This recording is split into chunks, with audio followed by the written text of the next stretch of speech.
Biz Namangan viloyati Mashhad shaharchasidamiz. Shaffof klinikasiga 30 kW quyosh paneli qurib berganmiz.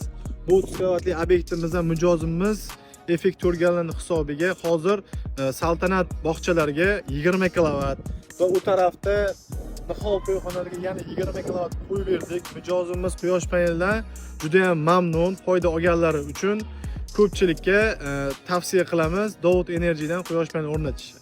Obyektimiz invertoriga keladigan bo'lsak, invertor Grovat brendidan o'rnatilgan. Panellarimiz 30 kW, invertorimiz 50 kW ga moslab qo'yilgan. Keyinchalik quyosh paneli qo'yib yuborish uchun. Shu bugungi soat 4:30-5 atrofidamiz hozir.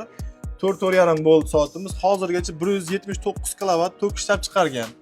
Bu degani kechki payt soat 6 gacha 30 kWli obyektimiz 200 kW, 210 kW bemalol tok ishlab chiqaradi. Siz ham korxonangiz va xonadoningizga sifatli va arzon quyosh paneli o'rnatmoqchi bo'lsangiz, Dovud Energy'ga murojaat qiling va pastdagi raqamlarga bog'laning.